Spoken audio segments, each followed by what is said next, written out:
chatão, né? Ser ignorado, né? Dizem que o silêncio e o desprezo é pior do que a morte. E Deus deu um gelo tremendo na humanidade por 400 anos.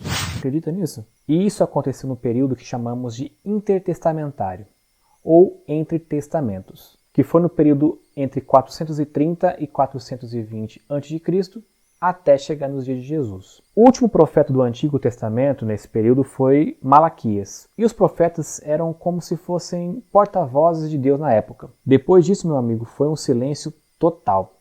Nenhum profeta foi levantado, nenhum milagre foi registrado e Deus não mandou nenhuma mensagem para a humanidade. Nadinha. Alô, Deus! Você tá aí? Alô? Olha pra mim, pois eu preciso do teu olhar. Nada. Eu acredito até que as pessoas continuavam orando para Deus naquela época. Mas eu acho que se for comparar com os dias atuais, é como você mandar uma mensagem por WhatsApp, fica a notificaçãozinha lá em azul e você não é respondido. É bem triste, né? Claro que Deus não abandonou a humanidade. Até porque se ele fizesse isso, a Terra entraria num colapso total. Ele continuou cuidando de nós como sempre ele fez. Porém, ele não quis conversar. Ah, mas por que ele não quis conversar? Porque ele não quis, cara. Porque ele é Deus. Só isso. Não, mas falando sério, não existe nenhum registro bíblico sobre essa causa. Apenas que houve esse silêncio baseado no que o povo da época estava acostumado. Que sempre havia ali um profeta que seria o intermediário, o interlocutor de Deus no meio do povo. E eles ficaram 400 anos sem ter umzinho sequer. Só que não pensa você que esse período de 400 anos aí que Deus ficou em silêncio foi um período chato e sem novidades. Na verdade, aconteceu muitas coisas muito importantes. Entre elas, no período de 450 a 333 a.C., o mundo estava sob a soberania persa e os judeus eram um povo cativo dessa superpotência da época. Depois,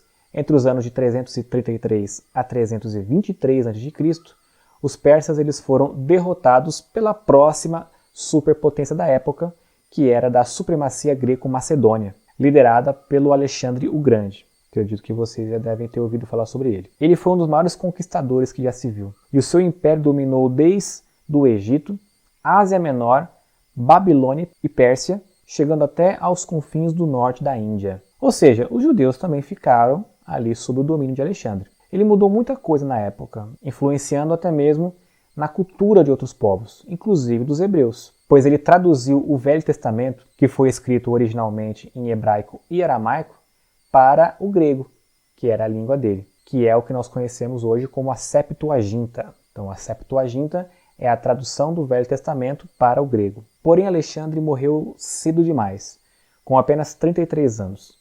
E com ele morreu seu império. Como ele não tinha filhos, o seu império foi dividido entre os seus 4 generais, sendo o reino de Cassandro, composto pela Macedônia, a maior parte da Grécia e partes da Trácia, o reino de Lisímaco, composto pela Lídia, a Jônia, a Frígia e outras partes da atual Turquia, o reino de Seleuco, que compreendia o atual Irã, Iraque, a Síria e partes da Ásia Central, e por fim Ptolomeu I, que incluía o Egito e as regiões adjacentes. Com isso, Ptolomeu I ele passou a dominar a Judéia e, sob o seu governo, o povo judeu até que vivia pacificamente. Depois disso, os hebreus eles ficaram sendo tributários, devendo satisfações para o Egito durante quase 100 anos, até que a nação judaica ela caiu sob o poder dos reis sírios no ano de 198 a.C. A princípio, os judeus ainda viviam em paz, até que se levantou um monarca chamado Antíoco IV Epífanes, ou Epifanes, não sei, e ele começou a subjugar os judeus, porque ele odiava os judeus, odiava a sua religião e tudo que estava relacionado a eles. Ele destituiu o sacerdote, proibiu o sacrifício diário que era feito no templo para Deus e erigiu ainda um altar a Zeus. Em 168 a.C., a profanação que ele fazia chegou ao ápice quando ele sacrificou um porco sobre o altar. Como se não bastasse, ele ainda vendeu milhares de famílias judias como escravas. Por causa dessa opressão, se levantou uma rebelião em Israel, conhecida como a Guerra da Libertação dos Macabeus, liderados por Matatias e seus 3 filhos, Judas, Simão e Eleazar. Existe ainda o livro de Macabeus, que está anexo na Bíblia Católica, e existem diversos registros históricos desse período. E por fim, no ano de 63 a.C., o Império Romano dominou Jerusalém, liderados pelo general Pompeu, e ele colocou um cara chamado Hircano II no poder, para dominar ali a Judéia, para dominar ali Israel. E um tempo depois ele foi substituído pelo seu filho, chamado Herodes, que aproveitou depois e matou o próprio pai. Família maravilhosa, né? E foi na época de Herodes que Jesus nasceu. O resto você já conhece. Jesus ele veio em carne para nos libertar, mas não uma libertação terrena da mão dos romanos, sírios, egípcios, macedônios ou persas, mas nos libertar das garras de Satanás. E hoje nós temos a oportunidade de reconhecê-lo como nosso Salvador e sermos aí agraciados com a salvação das nossas vidas, das nossas almas. E assim foi o tempo de silêncio de Deus e os acontecimentos que aconteceram aí nesse período. Olha, terminei e ainda sobrou um tempo.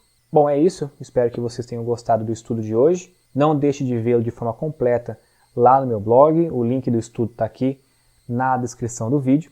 E se você ainda não se inscreveu no meu canal, não deixe de se inscrever, ativar as notificações para você não perder os próximos vídeos. Beleza? Fui!